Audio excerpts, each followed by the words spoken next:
Baiklah, di sini saya akan menjelaskan beberapa upaya hukum dalam hukum acara petun. Upaya hukum yang pertama yaitu perlawanan. Perlawanan atau verzet merupakan upaya hukum terhadap penetapan yang diputuskan oleh ketua pengadilan dalam rapat permusyawaratan. Perlawanan yang diajukan oleh penggugat terhadap penetapan dismisal tersebut pada dasarnya membantah alasan-alasan yang digunakan oleh ketua pengadilan sebagaimana yang tertuang dalam pasal 62 ayat 1 huruf A, B, C, dan E Undang-Undang Nomor 5 Tahun 1986. Penggugat harus mampu membuktikan bahwa alasan-alasan yang digunakan oleh ketua pengadilan itu tidak berdasar dan didukung oleh bukti yang akurat sehingga kebenarannya patut dipertanyakan.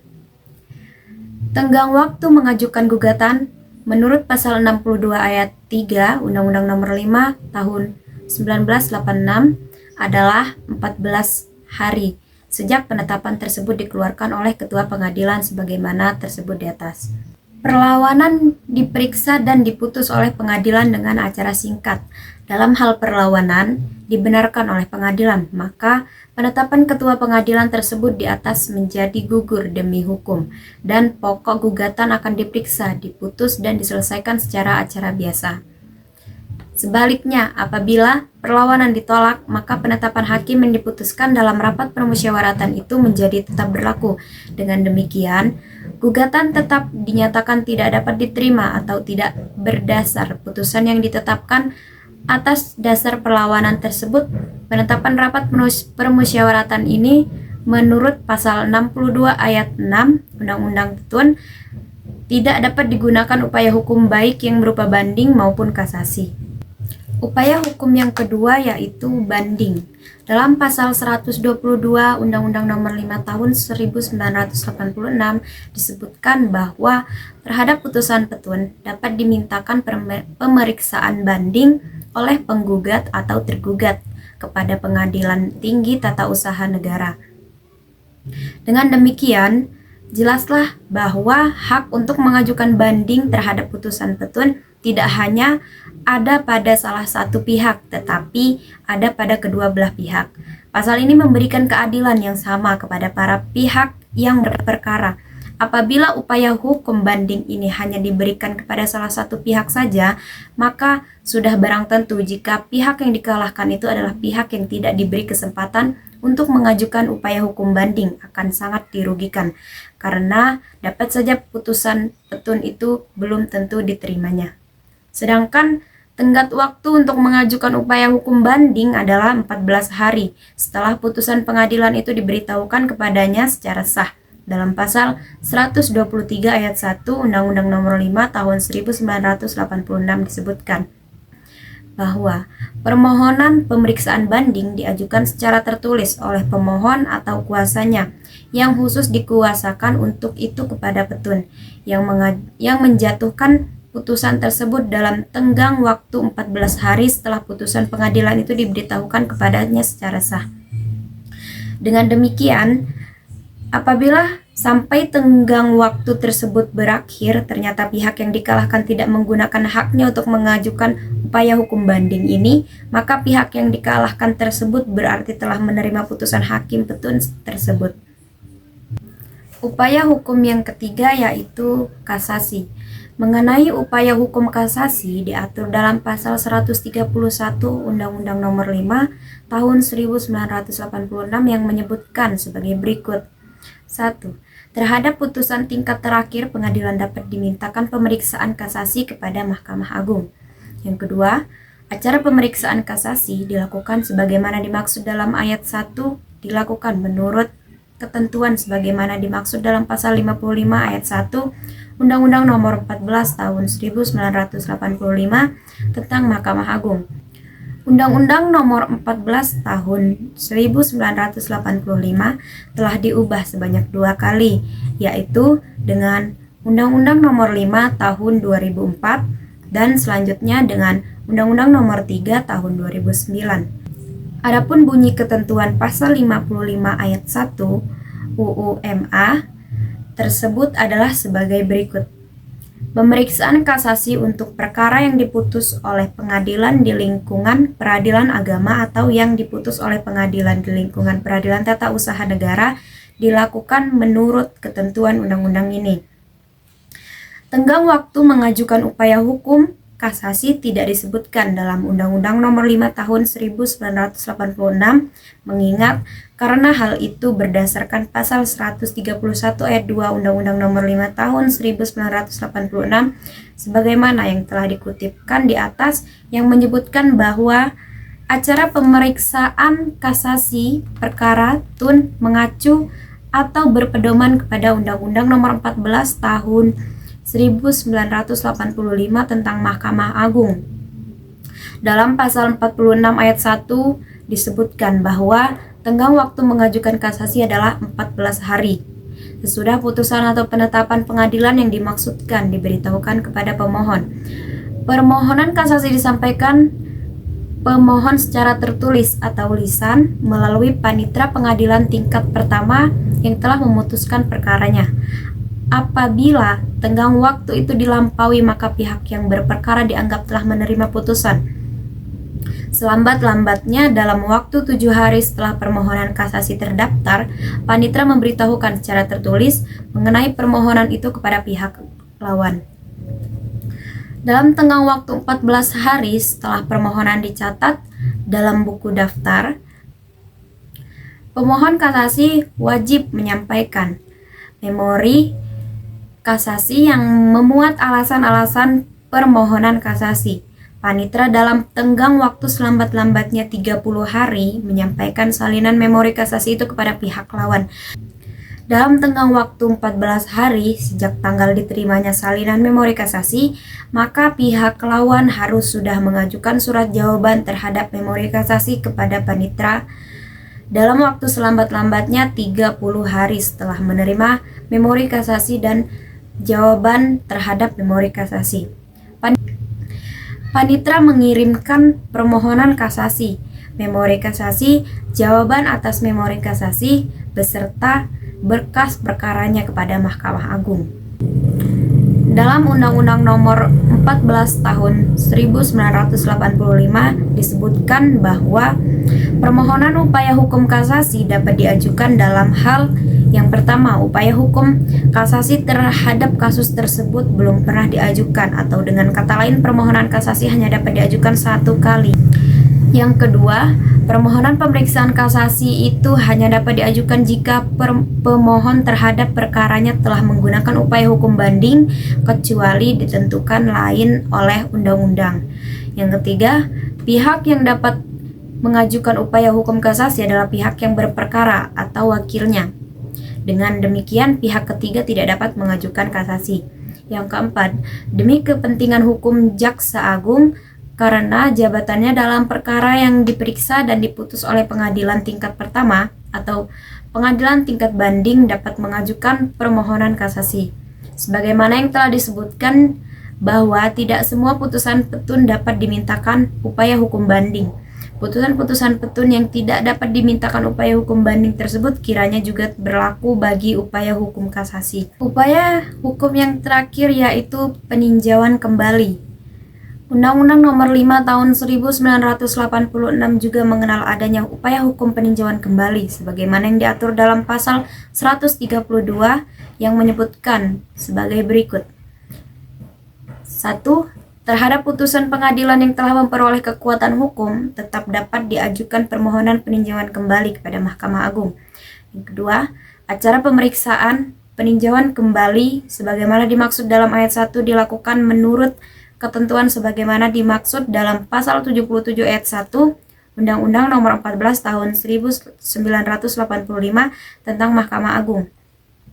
Pasal 77 ayat 1 Undang-Undang Nomor 14 Tahun 1985 tentang Mahkamah Agung mengatakan, dalam pemeriksaan peninjauan kembali, perkara yang diputus oleh pengadilan di lingkungan peradilan agama atau pengadilan di lingkungan peradilan tata usaha negara digunakan hukum acara peninjauan kembali yang tercantum pasal 67 sampai dengan pasal 75. Dalam pasal 67 Undang-Undang Nomor 14 tahun 1985 disebutkan bahwa alasan-alasan mengajukan permohonan peninjauan kembali, yaitu apabila putusan didasarkan pada suatu kebohongan atau tipu muslihat pihak lawan yang diketahui setelah perkaranya diputus atau didasarkan pada bukti-bukti yang kemudian oleh hakim pidana dinyatakan palsu. Di sini saya akan menjelaskan proses atau tahapan-tahapan pelaksanaan putusan PT-UN. Pelaksanaan putusan PT-UN diatur dalam pasal 116 Undang-Undang Nomor 51 Tahun 2009 tentang perubahan kedua atas Undang-Undang Nomor 5 Tahun 1986 tentang Peradilan Tata Usaha Negara, yang berbunyi sebagai berikut. 1. Salinan putusan pengadilan yang telah memperoleh kekuatan hukum tetap atau inkrah dikirimkan kepada para pihak dengan surat tercatat oleh panitera pengadilan setempat atas perintah ketua pengadilan yang mengadilinya dalam tingkat pertama, selambat-lambatnya dalam waktu 14 hari kerja. Yang kedua, apabila setelah 60 hari kerja, putusan pengadilan yang telah memperoleh kekuatan hukum tetap sebagaimana dimaksud pada ayat 1 diterima tergugat tidak melaksanakan kewajibannya sebagaimana dimaksud dalam pasal 97 ayat 9 huruf A, keputusan tata usaha negara yang disengketakan itu tidak mempunyai kekuatan hukum lagi. Yang ketiga, dalam hal tergugat ditetapkan harus melaksanakan kewajiban sebagaimana dimaksud dalam pasal 97 ayat 9 huruf B dan C. Dan kemudian setelah 90 hari kerja ternyata kewajiban tersebut tidak dilaksanakan, maka penggugat mengajukan permohonan kepada ketua pengadilan sebagaimana dimaksud pada ayat 1 agar pengadilan memerintahkan tergugat melaksanakan putusan pengadilan tersebut. Yang keempat, dalam hal tergugat tidak bersedia melaksanakan putusan pengadilan yang telah memperoleh kekuatan hukum tetap terhadap pejabat yang bersangkutan dikenakan upaya paksa berupa pembayaran sejumlah uang paksa atau sanksi administratif. Yang kelima, pejabat yang tidak melaksanakan putusan pengadilan sebagaimana dimaksud pada ayat 4 diumumkan pada media massa cetak setempat oleh panitera sejak tidak terpenuhnya ketentuan sebagaimana dimaksud pada ayat 3. Yang keenam, di samping diumumkan pada media massa cetak setempat sebagaimana dimaksud pada ayat 5, ketua pengadilan harus mengajukan hal ini kepada presiden sebagai pemegang kekuasaan pemerintah tertinggi untuk memerintahkan pejabat tersebut melaksanakan putusan pengadilan dan kepada lembaga perwakilan rakyat untuk menjalankan fungsi pengawasan. Yang ketujuh, ketentuan mengenai besaran uang paksa, jenis sanksi administratif, dan tata cara pelaksanaan pembayaran uang paksa atau sanksi administratif diatur dengan peraturan perundang-undangan, bahwa dari hal tersebut di atas sebagaimana ketentuan pasal 116 ayat 3 ternyata kewajiban tersebut tidak dilaksanakan oleh tergugat secara sukarela. Baik, di sini saya akan meneruskan materi dari rekan-rekan saya, yaitu permasalahan penerapan eksekusi putusan PT-UN. Dalam garis besar, kemampuan putusan Badan Peradilan menyelesaikan sengketa sangat ditentukan oleh pelaksanaan putusan. Mekanisme pelaksanaan putusan merupakan sarana penting dalam penyelesaian atau mengakhiri sengketa. Pada pasal 115 Undang-Undang PT-UN menentukan bahwa hanya putusan pengadilan yang telah memperoleh kekuatan hukum tetap yang dapat dilaksanakan apabila tidak ada lagi upaya hukum biasa yang dapat dilakukan. Berarti putusan pengadilan di lingkungan PT-UN telah mempunyai ketentuan hukum tetap. Namun terdapat beberapa masalah yang terkait dengan eksekusi putusan pengadilan TUN atau PT-UN. Nah, yang pertama, penerapan eksekusi melalui pencabutan keputusan TUN yang bersangkutan. Keputusan pengadilan TUN yang berisi kewajiban sebagaimana yang dimaksud dalam ketentuan pasal 97 ayat 9 sub A, maka diterapkan eksekusi putusan menurut ketentuan pasal 116 ayat 2 Undang-Undang TUN, yaitu 4 bulan setelah putusan pengadilan yang telah memperoleh kekuatan hukum tetap, sebagaimana yang dimaksud dalam pasal 116 ayat 1 dikirimkan tergugat tidak melaksanakan kewajiban, maka KTUN yang bersangkutan tidak mempunyai kekuatan hukum lagi. Nah, ketentuan semacam ini tentu menimbulkan permasalahan berkaitan dengan ketidakpastian hukum dan melanggar asas peradilan cepat, sederhana, dan biaya murah. Sebab tidak adanya ketentuan secara tegas dalam undang-undang mengenai kewajiban penggugat untuk melaporkan kepada pengadilan tun bila mana eksekusi putusan tidak dilaksanakan oleh tergugat. Nah, dan demikian pula sebaliknya, tidak ada kewajiban yang mengikat bagi tergugat untuk melaporkan kepada pengadilan tun tentang sudah dilaksanakan putusan pengadilan sebagaimana ketentuan pasal 116 ayat 2 Undang-Undang PT UN. Nah, yang selanjutnya ada putusan pengadilan PT UN melalui instansi atasannya. Nah, diterapkan apabila adanya putusan yang berisi kewajiban dalam hal badan atau pejabat TUN, ditetapkan harus melaksanakan kewajiban sebagaimana tersebut dalam amar putusan untuk menertibkan keputusan tun. Akan tetapi apabila setelah 3 bulan lewat dan kewajiban itu tidak dipenuhi, maka penggugat mengajukan permohonan kepada ketua pengadilan yang berwenang agar pengadilan memerintahkan tergugat untuk melaksanakan putusan pengadilan. Jika tergugat masih tetap untuk tidak melaksanakannya, ketua pengadilan mengajukan hal itu kepada instansi atasannya menurut jenjang jabatan. Instansi atasannya ini dalam waktu 2 bulan setelah menerima pemberitahuan dari ketua pengadilan harus sudah memerintahkan badan atau pejabat TUN yang berkewajiban menertibkan keputusan tun untuk melaksanakan putusan pengadilan. Nah, tentunya masalah yang ditimbulkan kemudian dalam eksekusi putusan pengadilan TUN adalah instansi atasan pun itu bisa saja diam atau tidak mengambil tindakan atau langkah-langkah peneguran dan memberi sanksi terhadap badan atau pejabat TUN yang tidak mematuhi putusan peradilan TUN yang telah memperoleh kekuatan hukum tetap. Nah, sementara itu tidak ada upaya paksa yang diatur dalam undang-undang apabila instansi atasan tidak menindaklanjuti atau mengambil sikap diam terhadap putusan peradilan TUN tersebut. Problem ini yang muncul dalam mekanisme penerapan eksekusi melalui instansi atasan sehingga menjadi salah satu faktor penghambat bagi jalannya eksekusi putusan pengadilan TUN yang telah memperoleh kekuatan hukum tetap. Lalu yang selanjutnya, uang paksa dalam konteks hukum administrasi dihubungkan dengan penerapan uang paksa dalam ketentuan pasal 116 ayat 4 Undang-Undang Petun nampak terhadap perbedaan karakteristik yuridis penerapan uang paksa dalam ketentuan pasal 116 ayat 4 Undang-Undang TUN tersebut sebagai akibat dipenuhinya putusan pengadilan tun eksekusi putusan melalui pembayaran sejumlah uang dalam ketentuan pasal 116 lazim diterapkan pada putusan yang dikenakan dalam lingkungan peradilan umum. Penjelasan pasal 116 ayat 4 Undang-Undang PTUN menyebutkan bahwa dimaksud dengan pejabat yang bersangkutan dikenakan upaya paksa dalam ketentuan ini adalah pembebanan berupa sejumlah uang paksa yang ditetapkan oleh hakim karena jabatannya yang ditetapkan dalam amar putusan pada saat mengabulkan gugatan penggugat.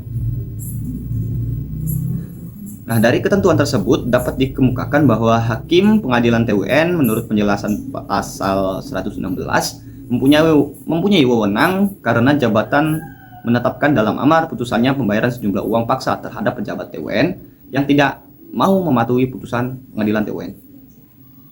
Nah, tentunya permasalahan yang muncul seiring dengan mekanisme pembayaran sejumlah uang paksa dalam hubungan terhadap siapa uang paksa itu dibebankan, apakah pada keuangan instansi pejabat tun yang bersangkutan atau kepada keuangan atau harta pejabat tun tersebut secara pribadi yang tidak mau melaksanakan keputusan peradilan TUN. Nah, secara logis bahwa pembebanan uang paksa tersebut harusnya dibebankan kepada instansi atau badan dari pejabat TUN tersebut karena jabatannya, sehingga yang wajib untuk membayarkan adalah instansi atau badan tersebut. Namun ini muncul permasalahan jika uang paksa itu dibebankan kepada instansi atau lembaga pejabat TUN yang bersangkutan, maka berapa jumlah yang harus dibayarkannya, kemudian mana sumber dari mana sumber mata anggaran yang harus diambil untuk membayar sejumlah uang tersebut. Nah, yang selanjutnya ada permasalahan eksekusi melalui peran sanksi administrasi. Nah, sebagaimana yang diuraikan sebelumnya, selain upaya paksa melalui pembayaran sejumlah uang, juga dapat menetapkan sanksi administrasi terhadap pejabat TUN atau tergugat yang tidak mau menaati putusan peradilan TUN. Sanksi merupakan alat kekuasaan publik yang digunakan penguasa sebagai reaksi atas ketidakpatuhan terhadap norma hukum administrasi. Nah, penerapan sanksi administrasi sebagaimana diatur dalam pasal 116 ayat 4 Undang-Undang PTUN merupakan sanksi yang dikenakan oleh pengadilan TUN sebagai pelaksana fungsi yudisial terhadap pejabat TUN. Sehubungan tidak dipatuhinya putusan pengadilan TUN dalam penerapan sanksi administrasi terhadap pejabat TUN dalam kaitannya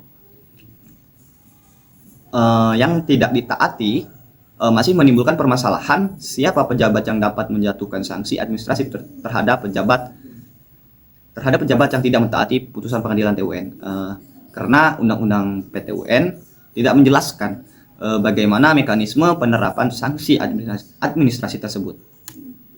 Untuk yang selanjutnya ada permasalahan penerapan melalui pengumuman pada media massa. Nah, pada pasal 116 ayat 5 Undang-Undang Nomor 9 Tahun 2004 menegaskan pejabat yang tidak melaksanakan putusan pengadilan sebagaimana dimaksud pada ayat 4 diumumkan pada media massa cetak setempat sejak tidak dipatuhinya ketentuan sebagaimana dimaksud pada ayat 3. Nah, dari isi pasal tersebut dapat dijelaskan bahwa eksekusi putusan berupa pengumuman pada media massa cetak setempat baru dapat diterapkan oleh pengadilan TUN apabila pejabat TUN ini setelah dikenakan upaya paksa berupa pembayaran uang paksa atau sanksi administrasi juga tidak mau melaksanakan putusan, maka eksekusi putusan tersebut merupakan upaya terakhir yang dapat dilakukan oleh pengadilan untuk memaksa pejabat TUN mentaati putusan pengadilan TUN yang berisi kewajiban sebagaimana ditentukan pada pasal 97 ayat 9 huruf B dan huruf C Undang-Undang Nomor 5 Tahun 1986. Namun lagi-lagi ada permasalahan yang mendasari pemahaman tersebut. Di atas tidak akan berpengaruh terhadap keputusan pejabat TUN mentaati putusan pengadilan TUN. Dalam kenyataannya, upaya yang ditempuh oleh Ketua PTUN di beberapa daerah melalui pengumuman di berbagai media massa terhadap pejabat TUN yang tidak patuh kepada putusan pengadilan TUN. Namun, hal ini tidak berpengaruh bagi pejabat TUN yang bersangkutan. Dengan demikian, penerapan mekanisme eksekusi semacam ini tidak efektif dan menjadi bumerang bagi pengadilan TUN sendiri. Sehingga banyak masyarakat yang menjadi apatis terhadap bagaimana putusan pengadilan TUN yang tidak diindahkan oleh pejabat TUN yang dihukum tersebut. Untuk yang selanjutnya ada problem atau permasalahan penerapan melalui pemberitahuan kepada Presiden. Nah, khususnya ketentuan pada pasal 116 terdapat tambahan pada ayat 5 sebagaimana dimaksud pada ayat 5. Ketentuan pengadilan harus mengajukan hal ini kepada Presiden sebagai pemegang kekuasaan pemerintah tertinggi untuk memerintahkan pejabat melaksanakan putusan pengadilan dan kepada lembaga perwakilan rakyat untuk menjalankan fungsi pengawasan. Prosedur semacam ini tentu menimbulkan masalah sebab dapat diprediksikan bahwa prosedur semacam ini memakan waktu yang cukup lama dan berbelit-belit sampai pada harus menunggu perintah Presiden. Dan apabila ketua pengadilan menyampaikan laporan kepada Presiden dan Presiden ini tidak mengambil tindakan apa-apa atau bersikap diam gitu, apa yang seharusnya dilakukan? Hal ini merupakan personal tersendiri yang tidak kalah rumitnya. Mungkin itu saja yang saya dapat sampaikan. Terima kasih.